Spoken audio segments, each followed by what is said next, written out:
Good morning class, मैं अनुज आप सबका अपने YouTube channel SBN inter college पर हार्दिक स्वागत करता हूं। जैसा कि हमने अभी तक जो हमारा वैद्युत चालन चैप्टर चल रहा था उसका हमने पार्ट 2 कंप्लीट कर लिया था। ठीक है, पार्ट 2 जो संधारित्रों का संयोजन, हमारा जो वैद्युत यानी समांतर क्रम का जो संयोजन चल रहा था वो हमने कंप्लीट कर लिया था। कल हमारा चैप्टर कल हमारा जो चला था श्रेणी क्रम। ठीक है, आज हम पढ़ेंगे समांतर क्रम।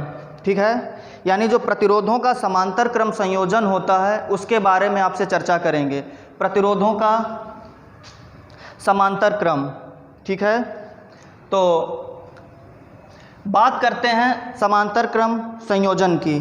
ठीक है, प्रतिरोधों का समांतर क्रम संयोजन। ठीक है, तो यहाँ पर हम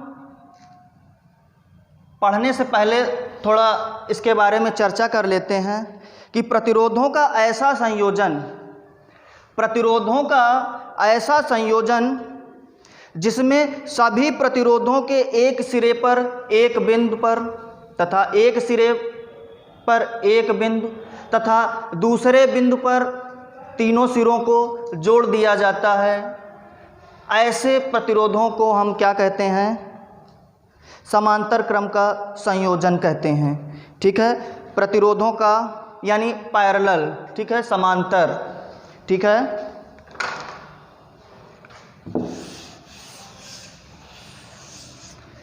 तो यहाँ से हम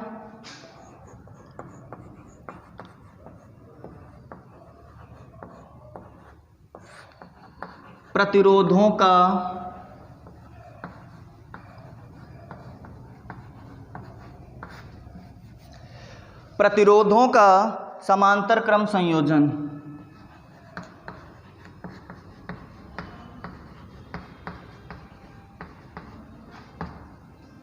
देखिए, बहुत अच्छा टॉपिक है ये। कल हमने श्रेणी क्रम के बारे में आपको बताया था, आज मैं आपसे बताऊंगा कि समांतर क्रम क्या है। ठीक है, दोनों भी बहुत अच्छे टॉपिक हैं, बड़ा मज़ा आने वाला है इस टॉपिक में। ठीक है, तो प्रतिरोधों का समांतर क्रम संयोजन यानी प्रतिरोधों का ऐसा संयोजन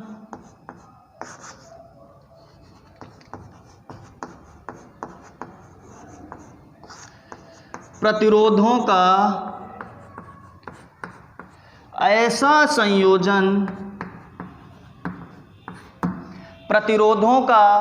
ऐसा संयोजन जिसमें सभी प्रतिरोधों के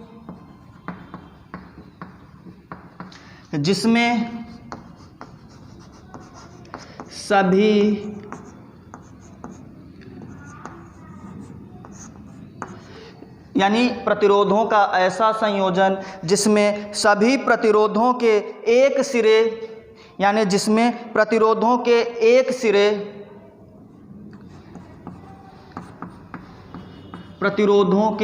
सिरे एक बिंदु पर तथा यानी जो प्रतिरोधों का संयोजन होगा इसमें जो हमारे कई प्रतिरोध लगे होंगे तो एक बिंदु पर एक यानी जितने भी सिरे होंगे एक बिंदु पर तथा जो दूसरे सिरे एक बिंदु पर तथा दूसरे सिरे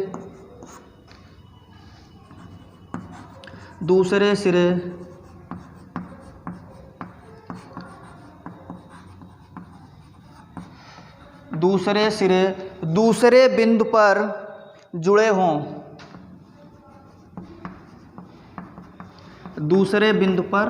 हों। तो ऐसा क्रम क्या कहलाता है? हमारा समांतर क्रम कहलाता है। जुड़े हों,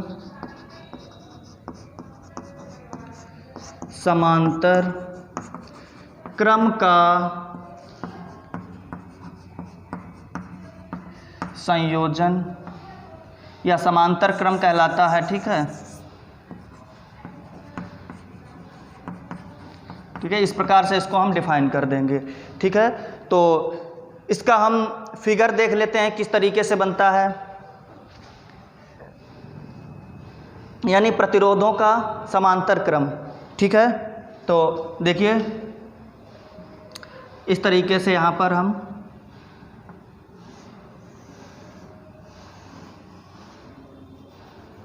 यहाँ पर एक हम बैटरी या किसी सेल के माध्यम से इसमें हम 3 प्रतिरोध जोड़ देते हैं। ठीक है, कितने प्रतिरोध जोड़ देते हैं हम? 3 प्रतिरोधों को जोड़ देते हैं।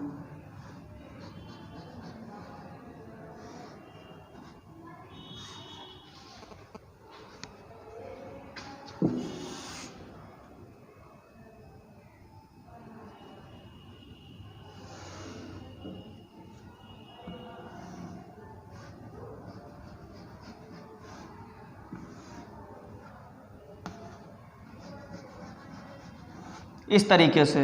ठीक है, ये हमने आपको सेल और बैटरी के बारे में कल बताया था।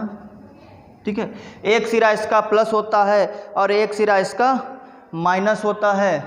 ये हमारे क्या हैं? ये हमारे प्रतिरोध हैं। तो प्रतिरोध इसका मान हम क्या रख देंगे? R1, इसको बोल देंगे R2, यहाँ पर इसको R3। ठीक है, जब यहाँ से बैटरी का हम स्विच यानी बैटरी को ऑन करते हैं, बैटरी को ऑन करेंगे तो इसमें क्या होगा? धारा हमारी प्रवाहित होने लगती है, यानी I धारा प्रवाहित होती है, फिर यहाँ पर I धारा प्रवाहित होती है।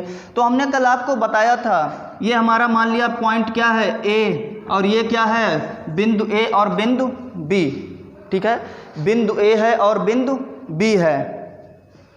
इसके बाद में हमने कल बताया था, जब यानी कई बिंदु होते हैं वहाँ पर विभवांतर बदलता है, यानी बिंदुओं पर विभवांतर का मान बदलता जाता है। तथा जब धारा कब बदलती है? जब धारा के मार्ग बदल जाते हैं तो धारा का मान भी बदल जाता है। ठीक है, यानी धारा के जब रास्ते बदल जाएंगे तो धारा का मान भी बदल जाएगा। तो यहाँ तक हमारी I धारा आती है, तो यहाँ से क्या हो जाएगा? इस पे I1 हो जाएगा, यहाँ पे I2 हो जाएगा और यहाँ पर I3 हो जाएगा। ठीक है, सेम कंडीशन से धारा यहाँ पर निकलेगी I1, I2 और I3। ठीक है, फिर यहाँ से जाने के बाद यहाँ पर फिर हमारी धारा I और हमारा क्या होता है? समांतर क्रम। इसी तरीके से बराबर यानी इसमें धारा प्रवाहित होती रहती है। पर विभवांतर यानी जब धारा बहेगी तो वहाँ पर एक विभवांतर भी तो कार्य करेगा। तो A यहाँ से लगाकर यहाँ तक, यानी देखिए 2 बिंदुओं के बीच अन्य कोई तो पॉइंट नहीं है ना हमारे बीच, तो यहाँ पर क्या होगा? यहाँ पर विभवांतर कैसा काम करेगा?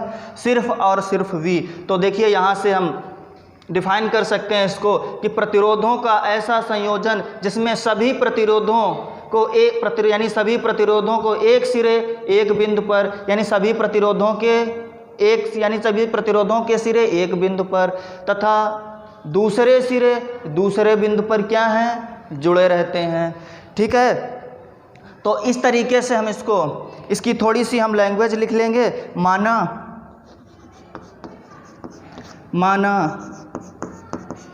3 प्रतिरोध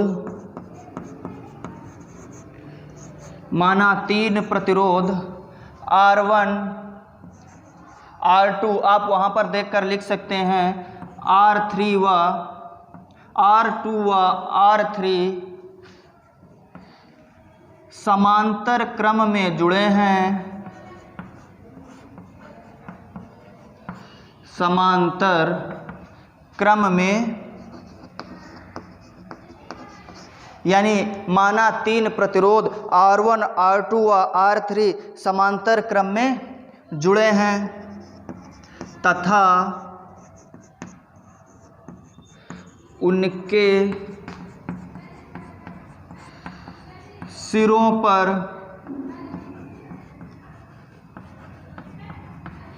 विभवांतर क्या है? देखिए इनके ये 2 सिरे हैं, इन दोनों सिरों पर हमारा विभवांतर क्या कार्य कर रहा है? V। ठीक है, विभवांतर V लगा है। ठीक है, इस तरीके से तथा इसमें प्रवाहित होने वाली धाराएं I1 I2 और I3 हैं। ठीक है, तथा इसमें प्रवाहित धाराएं I1,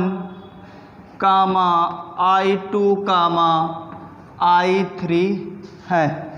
ठीक है, इस तरीके से हम यहाँ तक इसकी कुछ लैंग्वेज को हम लिख सकते हैं। ठीक है, तो अब ओम के नियम से हमने ओम का नियम पढ़ा, क्या होता है। देखिए यहाँ पर जो कुछ भी बात होती है वो ओम के नियम से ही होती है। ओम का नियम हमारा क्या था, ओम का नियम क्या था, V बराबर आई आर, यानी V I और R के क्या होता था, हमेशा बराबर होता था। ठीक है, तो यहाँ पर प्रतिरोधों में प्रवाहित विद्युत धाराएं कैसी हो जाएंगी, यानी इसमें प्रवाहित धाराएं I1, I2 और I3 हैं। तो यहाँ से ओम के नियम से V बराबर आई आर, जब V बराबर आई आर होगा तो देखिए आई आर बराबर क्या हो जाएगा, आई आर बराबर V। और जब हम यहाँ पर धाराओं की बात करेंगे, यानी यहाँ पर हमारी क्या होती हैं, धाराएं बदल रही हैं समांतर क्रम में।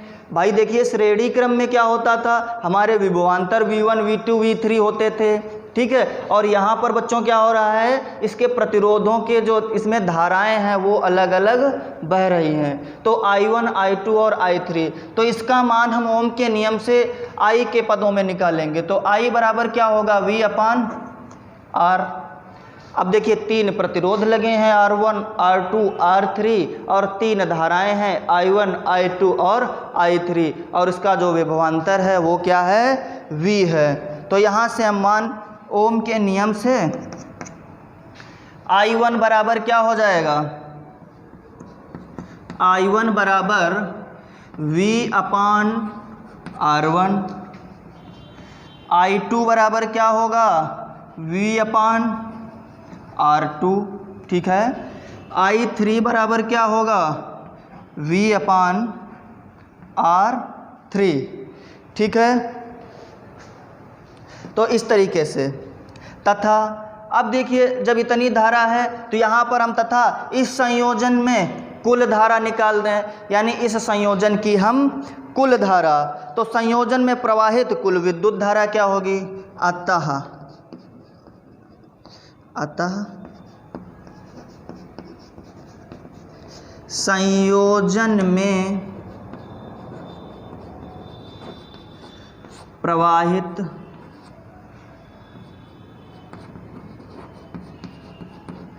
कुल धारा। ठीक है, दिख रहा होगा आप लोगों को, अतः संयोजन में प्रवाहित कुल धारा यानी I equal to I1 plus I2 plus I3। ठीक है, तो यहाँ से हम इनके मान रख देंगे। ठीक है, देखते हैं, I equal to I1 plus I2 plus I3। ठीक है, यहाँ से देखते हैं हम, तो I1 का मान कितना था हमारा, V अपान R1, यानी I बराबर V अपान R1, V अपान R1 प्लस V अपान R2 प्लस V अपान R3। ठीक है, और ये हमारा I बराबर क्या हो जाएगा, ये I बराबर हमारा क्या हो जाएगा, V अपान R। यहाँ पर I बराबर V अपान R। ठीक है, V अपान R। ठीक, यहाँ से हम V अपान R, V कॉमन ले लेंगे तो 1 अपान R1 प्लस 1 अपान R2 प्लस 1 अपान R3। V और V यहाँ से कैंसिल हो जाएगा। ठीक है, तो 1 अपान R बराबर 1 अपान R1 प्लस 1 अपान R2 प्लस 1 अपान R3। ठीक है, इस तरीके से भी हम इसको सॉल्व कर सकते हैं, या ठीक है। इसमें अगर हम एक दो और लाइन ऐड करना चाहते हैं तो यहाँ से हम लिख देंगे इक्वेशन नंबर 1 बना लेंगे। उसके बाद जहाँ पर इसका तुल्य प्रतिरोध I बराबर V/R होता है तो I की वैल्यू यहाँ पर रख देंगे इक्वेशन नंबर 1 और 2 से उसका मान हम निकाल सकते हैं। ठीक है बच्चों, तो दोनों तरीक़ों से। तो ये हुआ हमारा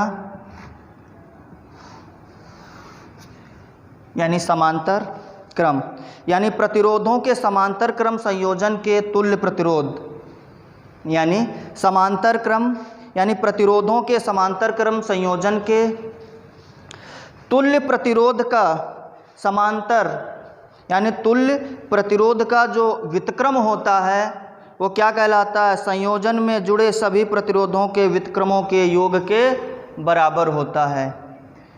यानी इसका मान और इसका मान, इन तीनों प्रतिरोधों का मान यानी जो व्युत्क्रम है वो इसके मान के क्या होता है? बराबर होता है। देखिए एक बार इसका आप स्क्रीनशॉट ले लीजिएगा। ठीक है, मैं थोड़ा सा रफ कर रहा हूँ।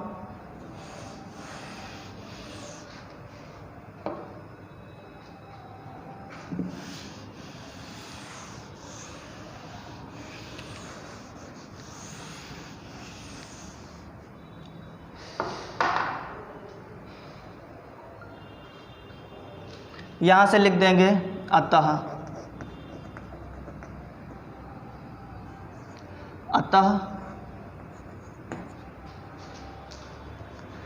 प्रतिरोधों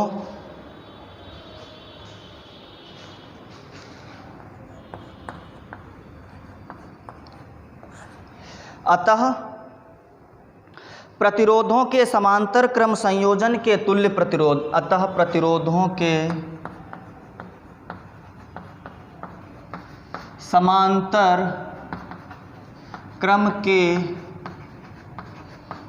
तुल्य प्रतिरोध, अतः प्रतिरोधों के समांतर क्रम के तुल्य प्रतिरोध का व्युत्क्रम किसके योग के बराबर होता है? तुल्य प्रतिरोधों का व्युत्क्रम संयोजन में जुड़े सभी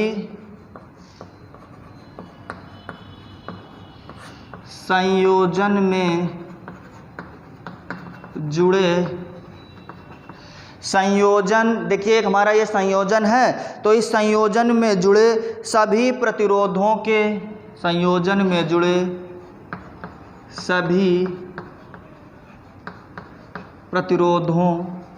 के व्युत्क्रमों के योग के बराबर होता है। प्रतिरोधों के व्युत्क्रमों के योग के क्या होगा? बराबर होता है। ठीक है, तो इस तरीके से हमारा यहाँ से जो समांतर क्रम और श्रेणी क्रम का जो संयोजन था, प्रतिरोधों के समांतर क्रम और श्रेणी क्रम का संयोजन, ये टॉपिक यहाँ से समाप्त होता है। तो मैं इस टाइप के एक दो क्वेश्चंस देखता हूँ अभी आपको निकाल के, उन क्वेश्चनों को भी मैं साथ में करवा देता हूँ। ठीक है, समांतर और श्रेणी क्रम के एक दो एग्जाम्पल भी मैं आपको करवा देता हूँ यहीं पर। तो क्वेश्चन अभी मैं नोट कर रहा हूँ।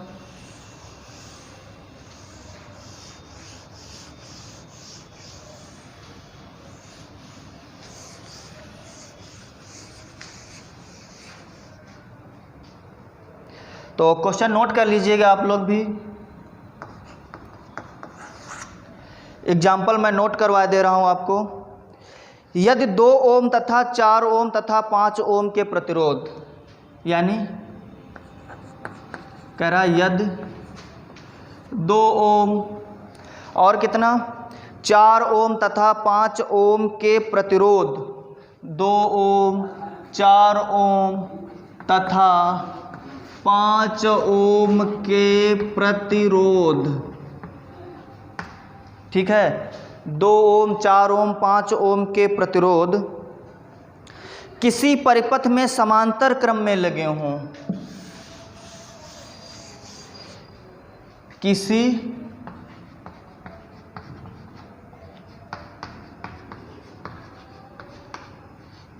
परिपथ में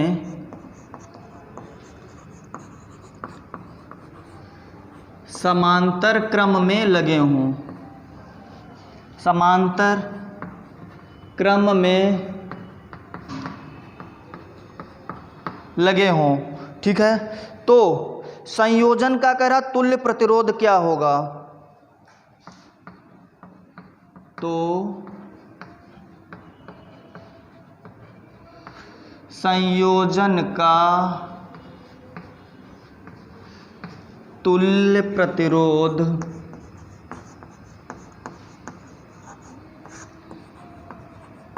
क्या होगा, ठीक है। उम्मीद करता हूं कि क्वेश्चन आप लोगों को समझ में आ गया होगा, ठीक है।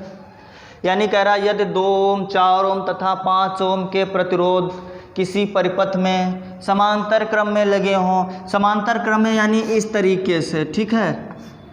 यहाँ पर एक बार हम चित्र से भी समझ लेते हैं, ठीक है। अभी जैसे हमने मान लिया एक ये प्रतिरोध लगा है, उसमें एक ये प्रतिरोध लगा है, ठीक है। तीसरा प्रतिरोध हमारा ये है, ठीक है। बोलो भाई, आ रहा ना, ये देखिए, ठीक है। इसमें धारा कितनी बह रही है, कह रहा परिपथ में समांतर क्रम में लगे हैं, यानी प्रतिरोधों का मान हमारा क्या है, दिया है। ये 2 ओम है, ये 4 ओम है और 5 ओम है, ठीक है। इस तरीके से अब बताइए, हमने कल आपको बताया था कि संयोजन क्या होता है, यानी हमको इच्छित मान ज्ञात करना, यानी उपलब्ध प्रतिरोधों से इच्छित प्रतिरोध ज्ञात करना क्या कहलाता है, हमारा संयोजन कहलाता था, ठीक है। तो इच्छित यानी हमें यहाँ पर समांतर क्रम में बात करनी है, तो समांतर क्रम के लिए भी हमारा फार्मूला क्या निकला था, 1/r = 1/r1 + 1/r2 + 1/r3, ठीक है। तो हमारा R1 और R2 और R3 का मान क्या है, पता है। तो यहाँ से हम R1 बराबर 2 ओम, ठीक है, R2 बराबर 4 ओम और R3 बराबर कितना है, 5 ओम, और R का मान हमको क्वेश्चन मार्क। तो बहुत ही सिंपल सा क्वेश्चन है, ठीक है। उम्मीद करता हूँ कई सारे लोगों ने अब तक लगा लिया होगा इसको, ठीक है। तो ट्राई करिएगा, मैं बता दे रहा हूँ।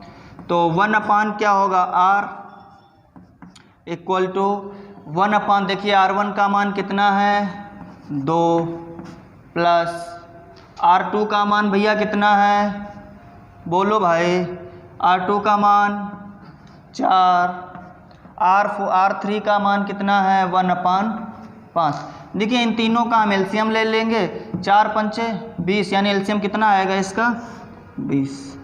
अब बहुत सारे लोग इसका एलसीएम नहीं ले पा रहे होंगे अब, है ना, सबसे बड़ी कंडीशन उनकी।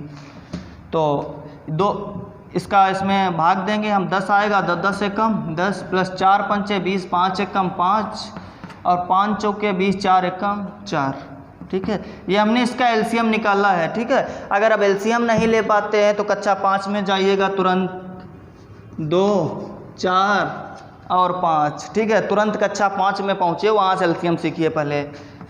ये 2 एकम 2, 2 दूना 4 और 5, ठीक है भैया। ये इस तरीके से हमने एलसीएम निकाला, 5 दूना 10, 10 दूना 20, तो 10 5 15, 15 4 19। तो 1/r का मान कितना आया, 19/20, ठीक है। यानी जो हमारा इसका मान आया 1/r का 19/20, और इसका मल्टीप्लाई करवा देंगे तो ये उल्टा हो जाएगा, ठीक है। तो यानी देखिए 19r बराबर क्या होगा, 20, तो r बराबर 20/19 ओम, ठीक है। इस तरीके से नोट कर लीजिएगा इसको आप। स्क्रीनशॉट ले लीजिएगा इसका आप लोग। मैं अगला क्वेश्चन जो है प्ले कर रहा हूँ। समझ में आ गया होगा आप लोगों को ये क्वेश्चन, ठीक है। मैं रफ कर रहा हूँ ये क्वेश्चन। अगला क्वेश्चन,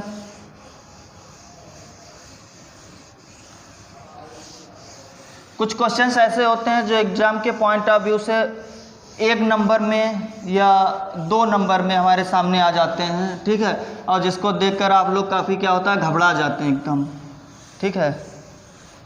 एकदम नर्वस हो जाते हैं पूरा ऐसे क्वेश्चनों को देख करके।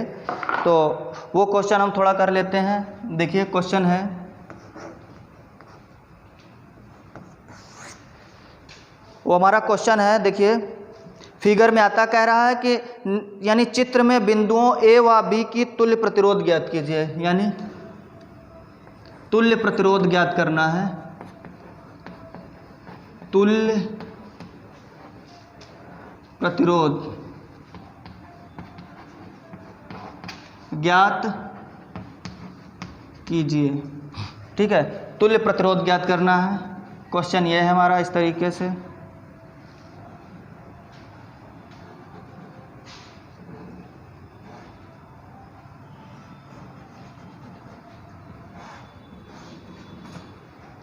ठीक है, ये एक पॉइंट ए है और दूसरा पॉइंट बी है। ये एक पॉइंट ए है और दूसरा पॉइंट क्या है, इसी में क्वेश्चन को एक यानी एक यहाँ पर है, दूसरा क्वेश्चन भी इसी में ऐड कर दिया गया है, ठीक है। उसको भी हम ऐड कर लेते हैं।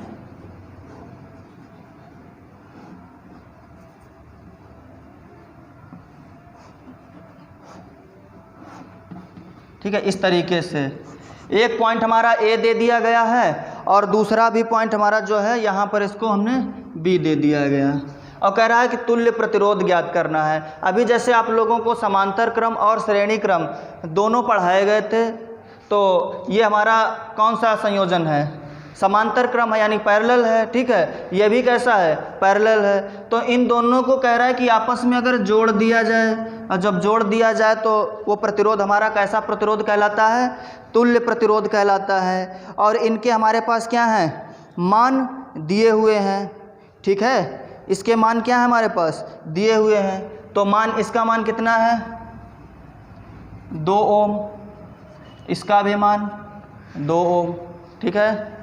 इसका मान 3 ओम है और इसका भी 3 ओम है। तो इस तरीके से कह रहा है कि दोनों प्रतिरोध आपस में जोड़ दिए जाएं और इनसे एक ऐसा प्रतिरोध निकाला जाए जो इन दोनों के तुल्य काम करे, हमारा दोनों प्रतिरोध, ठीक है। इन दोनों का प्रतिरोध देखिए। अब यहाँ से हम बात करते हैं समांतर क्रम की। तो समांतर क्रम यानी हमारा फार्मूला क्या निकला था, 1/r। पहले हम इसको ले लेंगे, ठीक है। तो 1/r में R1 और R2 क्या है हमारे, 2 और 2 हैं, ठीक है। तो 1/, यहाँ से हम लिख भी सकते हैं R1 बराबर 2 ओम और R2 बराबर भी कितना है, 2 ओम, ठीक है। तो 1/r निकाल देंगे तो 1/2 और 1/2, ठीक है, समझ रहे हैं ना, 1/2 और 1/2। तो क्या हो जाएगा, 1/r। अब इतना तो जोड़ी ले रहे होंगे आप लोग, आधा और आधा एक होता है ना। चाहे एलसीएम लेके करो उसको, चाहे डायरेक्ट जोड़ लीजिएगा इसको, ठीक है। तो कॉमन सेंस भी थोड़ा लगाना ज़रूरी है। आधा और आधा क्या हो जाएगा, एक हो जाएगा, ठीक है। तो मल्टीप्लाई करवा दो, आर का मान कितना आएगा भैया, 1 आएगा। सेम कंडीशन इसमें भी हमको लगानी है, ठीक है। जैसा हमने यहाँ पर लगाया वैसा ही क्या करेंगे, यहाँ पर लगा लेंगे, ठीक है। तो 1/r इसमें भी दिया हुआ है, R1 और R2 के मान वहाँ पर भी हमको ज्ञात हैं। तो 1/r1 की वैल्यू हम रख लेंगे क्या, 3 और प्लस 1/3, ठीक है। अब देखिए, अब तो देख के ऐसा लग रहा होगा कि एकदम प्राण सूख रहे होंगे तुम्हारे, है ना, क्योंकि 1/3 और 1/3 आ गया। तो सबसे बड़ी समस्या तो यही है कि एलसीएम लेने वाली आप लोगों को, है ना। तो 1/r तो 3 और 3 का एलसीएम क्या होगा? 3 और 3 का एलसीएम 3 होगा। ठीक है, 3 और 3 का एलसीएम कितना होगा? नहीं अगर निकाल पाते हो तो इस तरीके से भैया निकाल लो। अब क्या बताया जाए, इनका एलसीएम कितना होगा? 3, 3 एकम 3, यानी क्या होगा? 1, 1 प्लस 1। ठीक है, तो R बराबर कितना हो जाएगा? 2 बटे, यानी 1/R बराबर 2/3।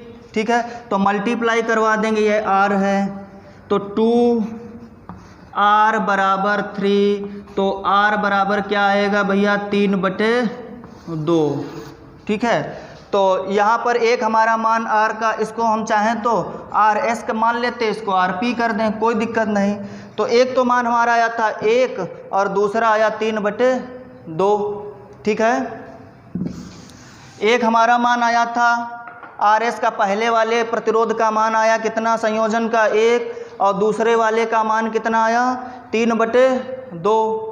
अब इन दोनों को हमको ऐड कर देना है। इन जब दोनों को हम ऐड कर देंगे तो हमारा क्या हो गया? तुल्य प्रतिरोध ज्ञात हो जाएगा। वही तो बात कर रहा है यहाँ पर कि तुल्य प्रतिरोध ज्ञात कीजिएगा।